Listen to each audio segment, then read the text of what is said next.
Good morning, everyone. In last lecture, we have studied about the canal designing और हम लोगों ने line कनाल की डिजाइनिंग जो है वो पढ़ा था और उसका डिजाइन स्टेप पढ़ा था, राइट? और हमने उस पर एक न्यूमेरिकल भी सॉल्व किया था. तो in today's lecture we are going to continue the design of line section और उसका हम एक जो एक और न्यूमेरिकल है उसको करेंगे, ठीक है? So let's move to the question.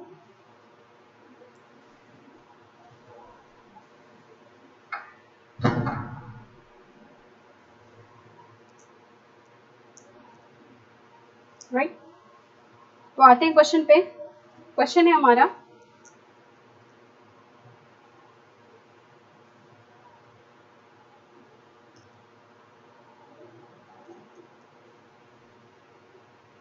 Question is design और trapezoidal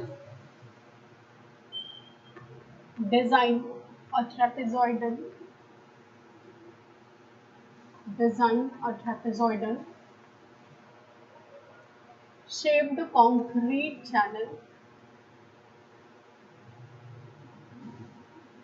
concrete lined channel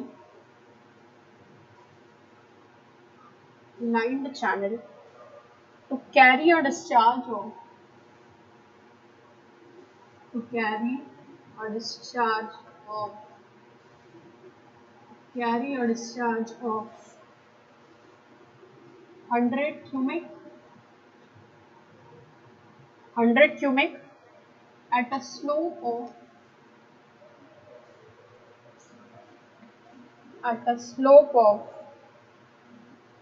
25 centimetre पर kilometre.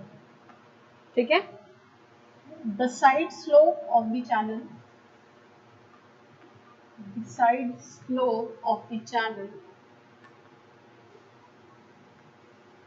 are 1.5:1. The value of n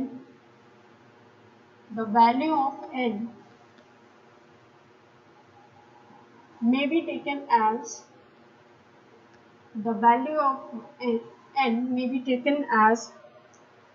0.016, assuming the limiting velocity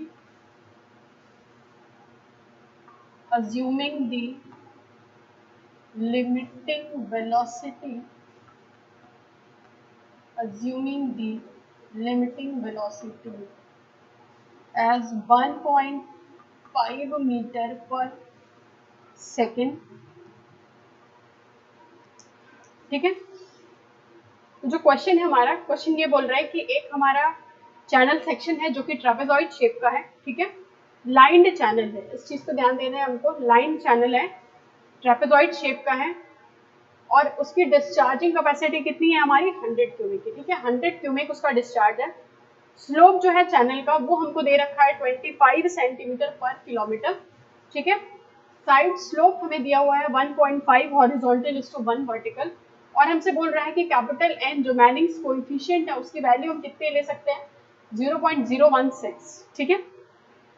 तो एन की वैल्यू ले सकते हैं 0.016 और जो हमारी लिमिटिंग वेलोसिटी है v वो कितना है हमारे पास? 1.5 मीटर पर सेकेंड. ठीक है. तो ये कुछ डेटा जो है हमारा दिया हुआ है लाइन सेक्शन के लिए.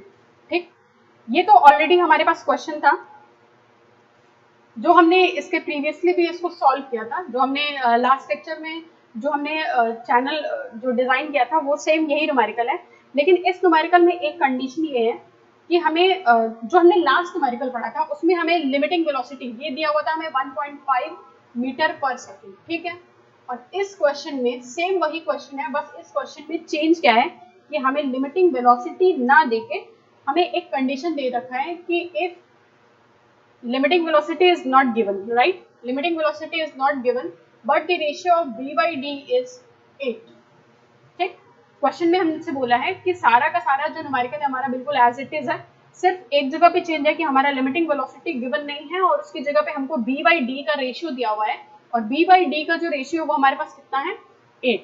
ठीक है. अब इसी के अकॉर्डिंगली हमको क्या करना है? डिजाइन करना है. ठीक. तो सबसे पहले हम जो डिजाइन कर रहे थे, लास्ट जो हमने डिजाइनिंग की थी, उस डिजाइनिंग में हमने देखा था कि हमें 4 स्टेप से डिजाइनिंग करनी थी, ठीक है। जो हमारे चारों स्टेप थे, सबसे पहले हमने स्टेप 1 में क्या किया था कि जो हमारी जो हमने मैनिंग्स इक्वेशन है, मैनिंग्स इक्वेशन जो था, मैनिंग्स इक्वेशन में हमने सारी वैल्यूज को पुट की थी, क्योंकि हमें लिमिटिंग वेलोसिटी दिया हुआ था, ठीक है, और हमने वहां से किसकी वैल्यू निकाली थी, आर की वैल्यू निकाली थी, ठीक है। अब क्या है कि हमको इस क्वेश्चन में लिमिटिंग वेलोसिटी जो है वो गिवन नहीं है, ठीक है। तो हमने जो पहले हमने जो डिजाइन की थी, तो इसको हमारा जो डिजाइन करने का तरीका होगा वो थोड़ा सा, मतलब हमें करना वही प्रोसीजर है, लेकिन हमको इस चीज को ध्यान में रखना है कि हमें कौन कौन सी वैल्यू गिवन नहीं है और उसके अकॉर्डिंगली हम किस तरीके से इसको सॉल्व कर सकते हैं। करना तो बिल्कुल हमको वही चीजें हैं, लेकिन अभी जैसे मान लीजिए कि स्टेप 1 में हमने क्या किया था, वहां पे कि हमने मैनिंग्स इक्वेशन को रखा। मैनिंग्स इक्वेशन में b is equal to 1/n r to the power 2/3 and s to the power 1/2, ठीक। तो अगर हम सेम चीज को ले भी ले तो हमें s की वैल्यू पता है, चलिए s की वैल्यू का कोई इशू नहीं है, n की वैल्यू हमें पता है, लेकिन उसमें हमें जो b की वैल्यू चाहिए वो b की वैल्यू हमें नहीं गिवन है, ठीक है। तो हमारे पास दो अननोन हो जाएगा, उसमें b की वैल्यू भी अननोन हो जाएगी और r की वैल्यू भी हमें गिवन नहीं, तो हमारे पास दो अननोन आ जाएगा। तो हमें अगर उसको सॉल्व करना है तो फिर हम थोड़ा सा, हमें स्टेप जो है थोड़ा सा इधर उधर करना पड़ेगा, बाकी हमें न्यूमेरिकल को सॉल्व बिल्कुल वैसे ही करना है, ठीक है। तो हम क्या करते हैं कि सबसे पहले स्टार्ट करते हैं, हमने जो वहां पर एरिया का इक्वेशन बनाया था, ठीक है, एरिया का जो इक्वेशन बनाया था हमने ट्रापेजॉइडल शेप के लिए, अगर आपको ध्यान होगा कि हमने एक ट्रापेजॉइड सेक्शन बनाया था। इस ट्रापेजॉइड सेक्शन क्योंकि लाइन चैनल है, तो लाइन चैनल में हमने यहाँ पे कर्व प्रोवाइड किया था दोनों कॉर्नर्स पे, और लाइनिंग में कर्व प्रोवाइड करने का मतलब यही था कि हमें हाइड्रोलिक इफिशियंसी को बढ़ाना है इस चैनल के, इसलिए हमने कॉर्नर्स को रिमूव करके यहाँ पर कर्व सेक्शन दिया था, ठीक है। ये हमारा एफएसएल लेवल है, ठीक। इसको हमने क्या किया था, फिर कई पार्ट में इसको हमने एक हमने इसको रेक्टेंगल के पार्ट में,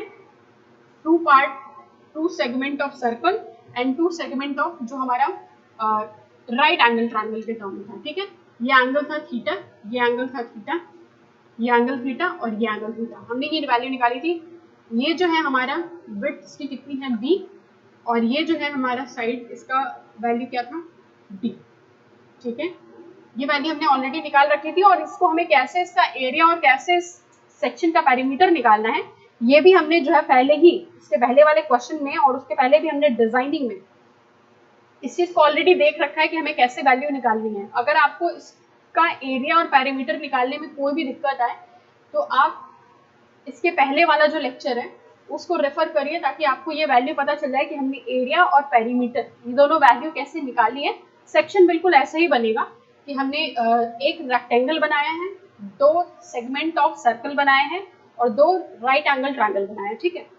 अब इसके बिहार पे अगर हम इसके एरिया को कैलकुलेट करेंगे तो एक रेक्टेंगल का एरिया यानी b इंटू डी प्लस ये जो हमारा सेगमेंट है सर्कल का, तो सेगमेंट एक सेगमेंट का हम एरिया निकालेंगे, उसको 2 से मल्टीप्लाई कर देंगे तो दोनों के लिए वैल्यू हमें आ जाएगी, ठीक है। उसी तरीके से अगर हम इसको देखें तो हमें एक राइट एंगल ट्रायंगल का एरिया निकालना है, और ट्रायंगल का एरिया हमको पता है क्या होता है, 1/2 horizontal is to 1/2 base into height, 1/2 base into height, ठीक है। तो हम एक का निकालेंगे तो हमें उस 2 से मल्टीप्लाई कर देंगे तो हमें दोनों का मिल जाएगा, ठीक है। और इस तरीके से हम क्या करेंगे, उसके एरिया का इक्वेशन निकालेंगे, ठीक है। एरिया का इक्वेशन निकालेंगे, ये सारा ब्रीफली जो है डिस्कशन इसके पहले वाले लेक्चर में ऑलरेडी है, ठीक। तो इस तरीके से हम एरिया का इक्वेशन निकालेंगे, और जब हम पेरीमीटर निकालेंगे तो पेरीमीटर के केस में क्या करते हैं, वेटेड पेरीमीटर हमें निकालना है, क्योंकि तो वेटेड पेरीमीटर हम निकालते हैं तो हमें वेटेड पेरीमीटर में क्या करना है, जितना लेंथ हमारा इस पूरे सेक्शन का, जितने भी लेंथ हमारा पानी से वेटेड है, उन सारे लेंथ को हमें क्या करना है, ऐड करना है। तो पेरीमीटर अगर हम निकालेंगे तो हमें ये लेंथ ऐड करनी है, ये लेंथ ऐड करनी है, ये लेंथ, फिर ये लेंथ और फिर ये लेंथ, ये सारी लेंथ, यानी कि अगर हम देखें सेक्शन वाइज, ये ट्रायंगल का हमारे ये साइड का लेंथ, और ये हमारे सर्कल का एक सेगमेंट का लेंथ, ये हमारे रेक्टेंगल का, ये सेगमेंट के एक सर्कल का और ये ट्रायंगल का, इन पांचों के हमें लेंथ को क्या करना होगा, ऐड करना होगा, तब जाके हम इसका पेरीमीटर की जो वैल्यू है वो इक्वेशन जो है उसको निकाल पाएंगे, ठीक है। इस तरीके से हम लोग क्या करते हैं कि एरिया और पेरीमीटर का इक्वेशन जो है वो बना लेंगे, ठीक। तो हमने जो इसके पहले एरिया का प्रीवियसली इसके पहले हमने जो इक्वेशन बनाया था, वो एरिया का इक्वेशन हमारे पास ऑलरेडी हमने जो बनाया था उसके अकॉर्डिंग एरिया का इक्वेशन आया था हमारा b into d plus d square theta plus cot theta, ठीक है। तो एरिया का हमारे पास ये इक्वेशन आ गया था b इंटू डी। जब आप इसका एरिया निकालोगे इन पांचों सेक्शन को लेके तो हमारे पास एरिया आ जाएगा b into d plus d square theta plus cot theta. ठीक है, ये हमारा एरिया आ गया, राइट।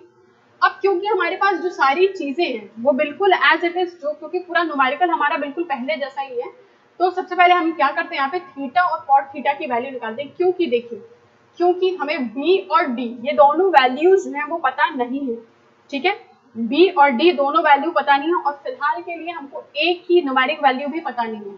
तो हम क्या करेंगे, इस एरिया के इक्वेशन को दो टर्म में लेके आएंगे, b और d के टर्म में। ठीक, तो सबसे पहले हम इस पे वर्कआउट करते हैं कि थीटा और कॉट थीटा को कैसे करें। ठीक है, तो हम यहाँ पर क्या देखें कि हमें जो साइड स्लोप दिया हुआ है चैनल का वो 1.5:1 दिया हुआ है, यानी कि अगर हम ये साइड स्लोप लेके चलें तो 1.5 हॉरिजॉन्टल इज टू 1 वर्टिकल, आपसे यही बोल रहा है। ठीक है, तो अगर हम यहाँ से कॉट थीटा की वैल्यू निकालें तो कॉट थीटा क्या हो जाएगा, कॉट थीटा हो जाएगा हमारा बेस अपॉन परपेंडिकुलर। ठीक है, तो ये हो जाएगा हमारा 1.5, यानी कि कॉट थीटा की वैल्यू क्या आ गई हमारी 1.5। ठीक है, ये तो हमारी कॉट थीटा की वैल्यू थी। अब नेक्स्ट आते हैं हम थीटा की वैल्यू पे। थीटा की वैल्यू अगर हम निकालेंगे तो जैसे कि हम कॉट थीटा बराबर 1.5 हमको यहाँ से पता चल गया है। ठीक है, अब अगर हम यहाँ से थीटा की वैल्यू निकालेंगे तो थीटा हमने जो है वो रेडियन में कैलकुलेट किया था। ठीक, तो थीटा की जो वैल्यू हमारी रेडियन में आई है, हमने इसका भी कैलकुलेशन इसके पहले किया हुआ है। जब हम थीटा की वैल्यू को रेडियन में निकालेंगे तो हमें कैलकुलेटर में मोड पे जाना है। ठीक है, मोड पे जाएंगे, मोड से चेंज करके पहले हम उसको रेडियन पे लेके आएंगे और रेडियन में आने के बाद हमें ये, क्योंकि हमारे जो कैलकुलेटर का फंक्शन है वो साइन थीटा और साइन कॉस और टेन पे चलता है, तो हम इसको टेन इनवर्स में कन्वर्ट करके और उसके बाद फिर हम थीटा की वैल्यू निकालेंगे। ये अगर हम यहाँ से थीटा की वैल्यू रेडियन में निकालेंगे, ये हमारी वैल्यू क्या आ जाएगी, जब हमको इसमें टेन इनवर्स 1/1.5, ठीक, तो हमें थीटा की वैल्यू मिल जाएगी। तो वहां से जब हम थीटा की वैल्यू निकालेंगे तो ये वैल्यू हमारी आ जाएगी 0.59 रेडियन, 0.59 रेडियन। ठीक है, ये जो वैल्यू है हमारी थीटा और कॉट थीटा की, ये वैल्यू हमने यहाँ पे निकाल ली। ठीक है, मैं एक बार फिर से बता दे रही हूँ, ये जो प्रीवियसली जो क्वेश्चन था उसमें हमने ये सारा पूरा न्यूमेरिकल नहीं, हमने सेम एज इट इज लिया हुआ है, सिर्फ हमने यहाँ पर एक कंडीशन को चेंज किया हुआ है। ठीक है, तो अगर एरिया, पेरीमीटर या फिर इसके कैलकुलेशन में कोई प्रॉब्लम आए तो आप जो है प्रीवियस वीडियो को रेफर कर लीजिएगा, उसमें आपको सारे जो डाउट हैं आई थिंक क्लियर हो जाएंगे सारे। तो यहाँ से हमने थीटा और कॉट थीटा की वैल्यू निकाल ली है। ठीक है, सिंपली मैं क्या करती हूँ कि इस एरिया का इक्वेशन में b into d plus d square, theta बराबर है आपका 0.59 और कॉट थीटा बराबर है हमारे पास 1.5। ठीक है, अब हमने अगर इसको सिंप्लीफाई किया तो ये हो गया b into d plus 2.09 d square. ठीक है, ये हमारा एक इक्वेशन बन गया एरिया का। ठीक, एरिया का इक्वेशन बन गया हमारे पास b into d plus 2.09 d square. इसको हमने क्या मान लिया, इक्वेशन 1। ठीक है, इसको हमने मान लिया इक्वेशन 1। ठीक, नेक्स्ट आते हैं, नेक्स्ट जो हमने पेरीमीटर का इक्वेशन बनाया था, जब हम इसी सेक्शन को लेंगे और ट्रापेजॉइड शेप का ही हमने पेरीमीटर की जब वैल्यू निकाली थी, इक्वेशन निकाला था, तो हमें क्या करना है, इस पूरे लेंथ को ऐड करना है। ठीक है, इस पूरे लेंथ की वैल्यू हमने इसके पहले निकाल रखी है। तो वो जो हमारा पेरीमीटर का इक्वेशन आया था वो आया था हमारे पास b plus 2d theta plus cot theta. ठीक है, ये हमारा पेरीमीटर का इक्वेशन आया था b plus 2d theta plus cot theta. ठीक है, ये जो हमारी p की वैल्यू थी, पेरीमीटर की वैल्यू, जब हम यहाँ से सारी वैल्यूज यहाँ पर हम थीटा कॉट थीटा की वैल्यू रखेंगे और उसे 2 से मल्टीप्लाई करेंगे तो इक्वेशन जो है हमारे पास पेरीमीटर का, वो पेरीमीटर का इक्वेशन आएगा b प्लस 4.18 d। ठीक है, ये हमारे पास इक्वेशन पेरीमीटर का आ गया और इसको हमने क्या मान लिया, इक्वेशन 2। यानी हमने क्या किया, यहाँ पर a का इक्वेशन निकाला, p का इक्वेशन निकाला, a के इक्वेशन को इक्वेशन 1 मान लिया, p के इक्वेशन को इक्वेशन 2 मान लिया है। ठीक है, नेक्स्ट आते हैं, अब हमने क्या करना है, r की वैल्यू। ठीक है, हाइड्रोलिक मीन डेप्थ, क्योंकि हमने मैनिंग्स इक्वेशन का यूज करके, इसके पहले जब हम डिजाइनिंग कर रहे थे तो मैनिंग्स इक्वेशन का यूज करके हम लोग r की वैल्यू को फाइंड आउट कर रहे थे लेकिन क्योंकि हमारे पास यहाँ पर कोई लिमिटिंग वेलोसिटी गिवन नहीं है, तो हम क्या करते हैं, यहाँ पर हाइड्रोलिक मीन डेप्थ आर की वैल्यू अगर निकाल रहे हैं तो आर इज इक्वल्स टू, हमने बहुत पहले से पढ़ रखा है कि r is equals to a by p, area upon wetted perimeter, ठीक है। तो अगर हम यहाँ से आर की वैल्यू को निकालें तो हमें ए का एक इक्वेशन पता है, ए का इक्वेशन है b d plus 2.09 d square, ठीक है, अपॉन जो पी का हमने इक्वेशन निकाला है ये क्या है हमारे पास, डी प्लस 4.18 डी, ठीक है। ये हमारे पास आर का एक इक्वेशन आ गया, ठीक है। आर का हमें जो है एक जो है हमें वैल्यू पता चल गई, आर इज इक्वल टू, ये हमने एक अननोन के फॉर्म में निकाला है। हमारे पास यहाँ पे दो वेरिएबल्स हैं बी और डी, अगर हमें बी और डी में से कोई भी एक वैल्यू पता चल जाए तो हम वैल्यू को जो है कैलकुलेट कर सकते हैं, ठीक है। अब क्या करते हैं, नेक्स्ट जो है हमने ये आर की वैल्यू निकालनी, ठीक है, मैं इसको रब कर लूँ।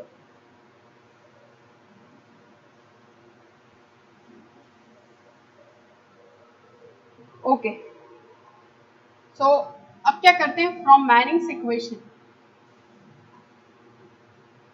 फ्रॉम मैनिंग्स इक्वेशन, जो मैनिंग का इक्वेशन हमने पढ़ा था, मैनिंग्स इक्वेशन हमारा क्या था, b is equal to 1 by n r to the power 2/3 s to the power 1/2, ठीक है। हमने ये इक्वेशन जो है मैनिंग्स का, पहले से हम इस को जानते हैं, ठीक है। ओके, एक और सिंप्लीफिकेशन है यहाँ पे, ये जो हमने s की वैल्यू यहाँ पर 25 सेंटीमीटर पर किलोमीटर है, राइट। सबसे पहले हम क्या करते हैं, इसका कन्वर्जन कर लेते हैं, और कन्वर्जन करेंगे तो इस तरीके से कन्वर्जन करेंगे क्योंकि दोनों की वैल्यू जो है वो सेम यूनिट में होनी चाहिए। तो ये जो हमारी वैल्यू है वो सेम यूनिट में अगर इसको करेंगे तो सेंटीमीटर को हमने मीटर में चेंज किया, 100 से मल्टीप्लाई कर दिया, 100 से डिवाइड कर दिया, और किलोमीटर में चेंज करेंगे तो 1000 से, ठीक है। ये जो हमारी s की वैल्यू आ जाएगी वो आ जाएगी 1/4000, ठीक है। s इज इक्वल टू 1/4000, ये सेंटीमीटर को हमने क्या किया है 1/100, ठीक है, और किलोमीटर 1/1000, ठीक। 25 को उससे हमने कट किया 4 times, s is equal to 1/4000, ये हमारा s का इक्वेशन आ गया। अब हम क्या करेंगे, ये वैल्यूज को इस इक्वेशन में रखेंगे जो हमारे पास मैनिंग्स का इक्वेशन है, ठीक है। तो b की वैल्यू तो हमें पता नहीं है, तो b को हम एज इट इज लिख रहे हैं, n की वैल्यू हमने क्वेश्चन में क्या देखा 0.016, ये हो गया हमारा 0.016, राइट। r की जो वैल्यू है, r की वैल्यू हमने यहाँ पर अभी कुछ निकाली नहीं है, r की वैल्यू, ठीक है। मैं इसको r को as it is r to the power 2/3, और s की वैल्यू कितनी है हमारी 1/4000, ठीक है। तो 1/4000 टू द पावर 1/2, इसका मतलब ये हो गया, ये वैल्यू आ गई हमारे पास 1/√4000, ठीक है। ये हमारा इक्वेशन आ गया, मैनिंग्स इक्वेशन से हमने r के टर्म्स में ये वैल्यू जो है निकाल दी, ठीक है।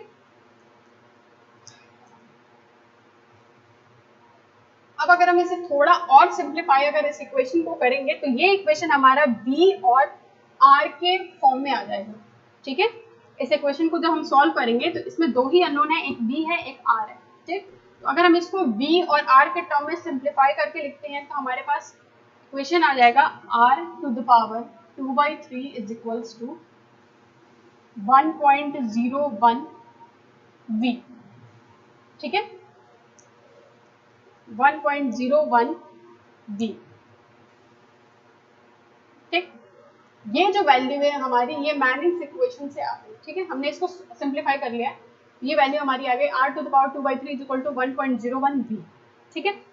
अब हमें कुछ नहीं करना है, सिंपली जो हमने ये वैल्यू यहाँ पे निकाल रखी है, अगर आप देखो तो यहाँ पे हमने r की एक वैल्यू निकाल रखी है, इस r की वैल्यू को हम क्या करते हैं इस इक्वेशन में पुट कर देते हैं, ठीक है। तो ये हमारा इक्वेशन क्या है, b into b plus 2.01 b square upon b plus 4.18 d to the power 2/3 is equals to 1.01 v, ठीक है।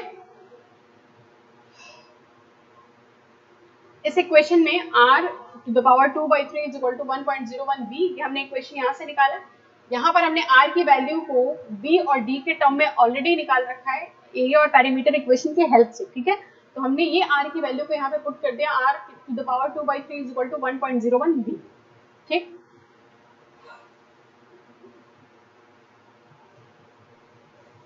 अब नेक्स्ट क्या करेंगे, नेक्स्ट हमें करना ये है कि हमें इस क्वेश्चन में अगर देखा जाए यहाँ पर तो हमारे पास कितने अननोन है, बी, डी और बी, ये अननोन है हमारे पास अभी फिलहाल के लिए, क्योंकि हमें क्वेश्चन में b by d is equal to 8 का रेशियो जो है क्वेश्चन में गिवन है, तो हम यहाँ से b is equal to 8d ये लिख सकते हैं। ठीक है,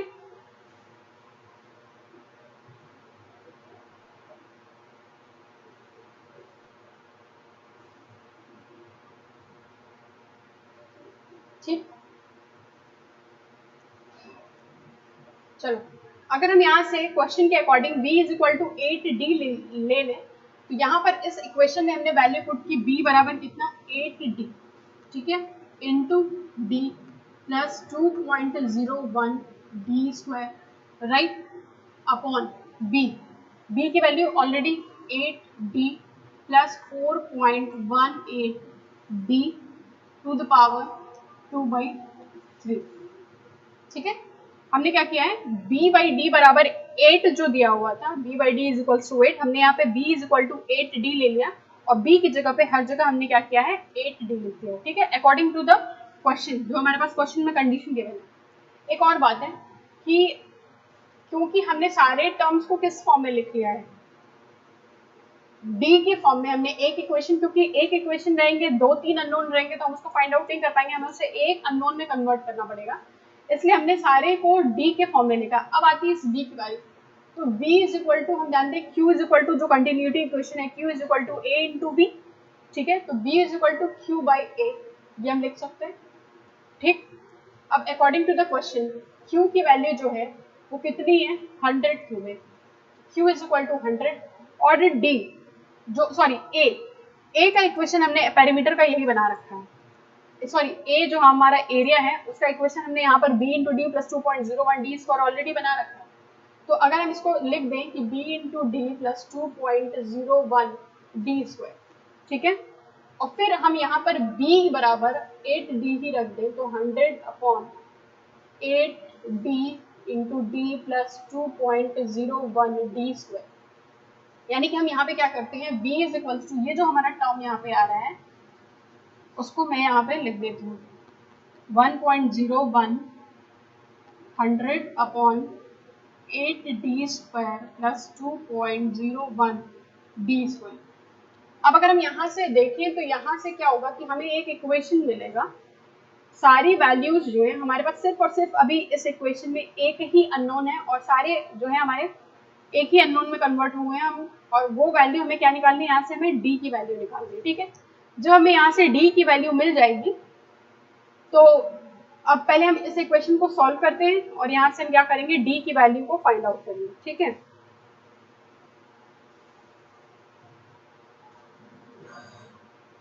तो यहाँ से जब हम डी की वैल्यू को कैलकुलेट करेंगे तो डी की वैल्यू यहाँ से आ रही है हमारी approximately 2.49 metre, d is equals to 2.49 metre.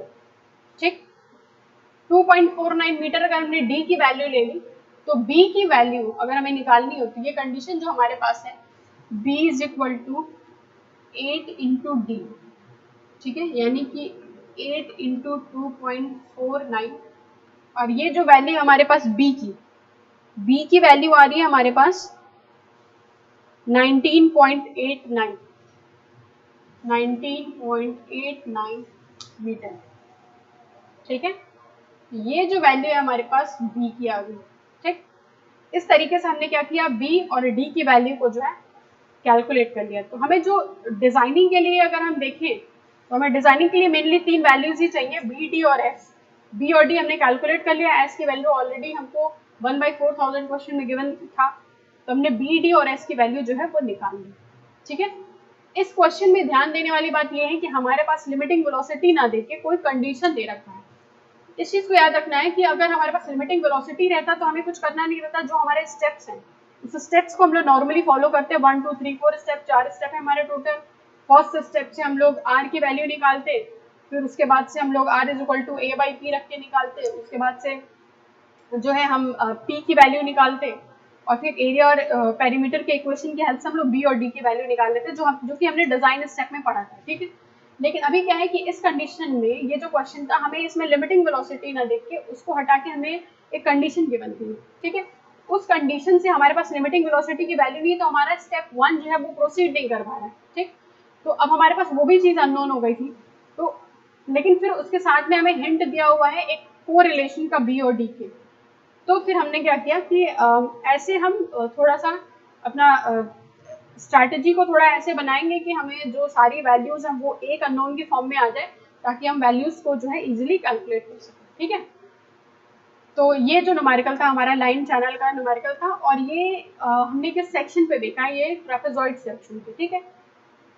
तो नेक्स्ट क्लास में जो है इसी पे हम लोग आगे न्यूमेरिकल देखेंगे, जो दूसरा सेक्शन होगा, जैसे कि हमारा ट्रायंगुलर सेक्शन है, या फिर और भी जो न्यूमेरिकल होंगे हमारे लाइन चैनल पे उसको देखेंगे, ठीक है। So till then thank you for watching this.